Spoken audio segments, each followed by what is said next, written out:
Hi everyone, welcome to Ladies of the Kitchen. I'm Maria DeRosa. I'm in my kitchen as you can see, and I help people, specifically busy entrepreneur women. We have a lot going for them all over the place, heal their soul, their mind, their body through the art of cooking. And today is a National Frank and Beans Day, and frankly, I really don't know that much about Frank, so this is going to be a little fun experiment that we're doing together. So let me tell you a little bit about the history of National Frank, and then we're going to get into this recipe that I'm literally creating this morning. So Franks are different from sausages, which are different from hot dogs. What's the difference? We're going to start there. A Frankfurter has pork.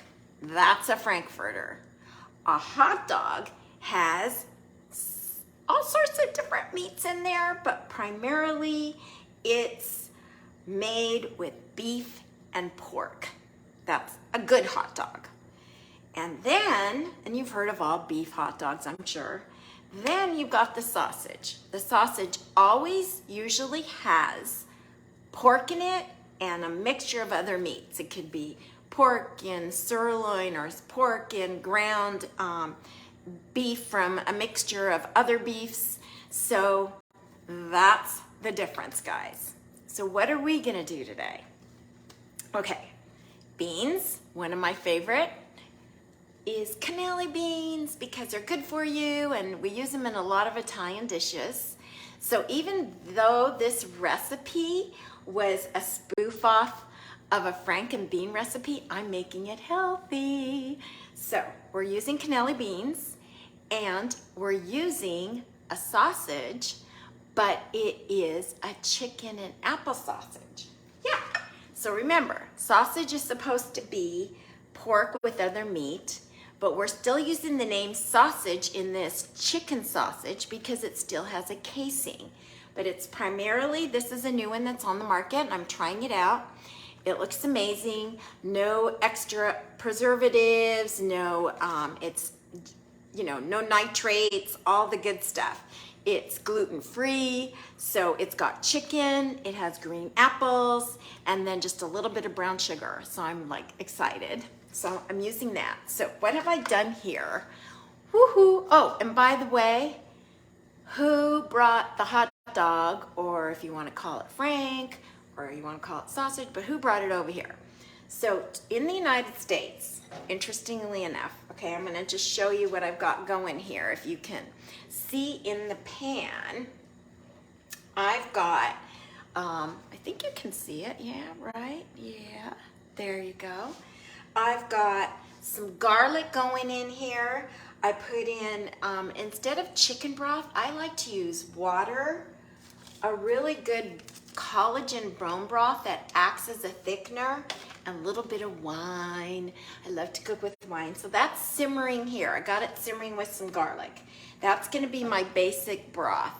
So the Frankfurter was brought over here by the Germans. That everybody agrees on.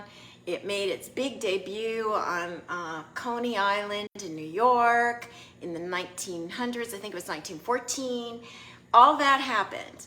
But who actually created the Frankfurter is a fight between the Germans and the Austrians. The Germans insist it came from Frankfurt, their city, and a chef. And the people in Austria believe it came from Vienna, which they pronounce Wien or Wien, which is like wiener. And so there you go. It's a little feud, but everybody agrees that the Germans brought it over here to New York, United States, back in the early 1900s. So, okay, so I've got this broth going.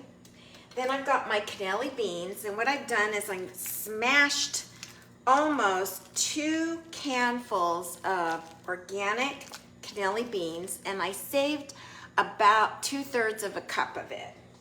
So what I'm gonna do is put this smash cannelli beans in here, because what I'm gonna do is make this into like my little sauce, because because this is gonna be like almost a nice stew, or that's my hope at least. So we're gonna put that in here now that it's been mashed. Okay, I've added it to my broth that has the water, the wine, the garlic, right?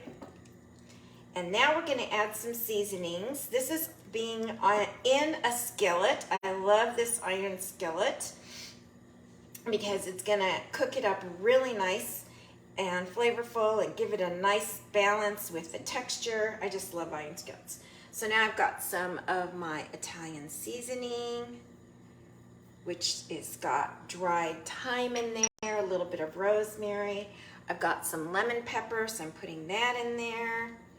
And then I always like to add a little sea salt instead of regular salt. I think it's more flavorful, so I'm gonna add some there. So that is my seasoning. You can see that it's getting nice and thick. And at this point, I am now going to add my sausage. This is already fully cooked. So now it's just gonna cook even a little bit more, bring out its flavors. I've already sliced it, nice chunks here. So I'm gonna put that in here.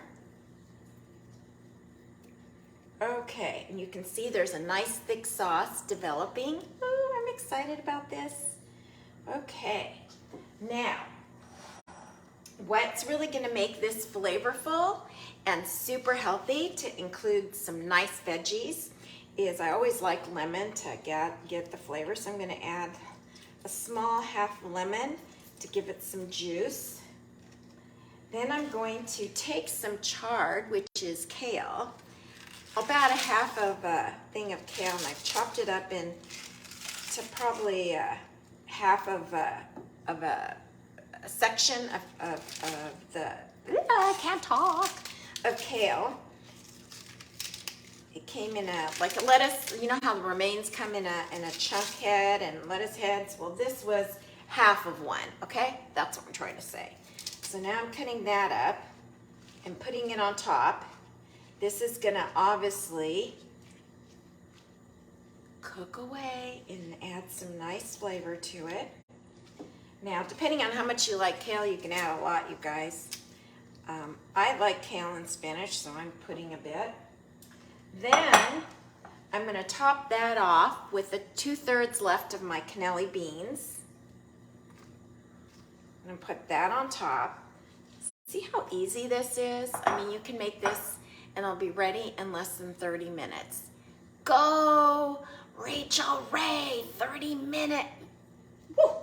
Okay, then any good Latin, European, Italian lover that's a foodie has gotta have a little bit of cheese.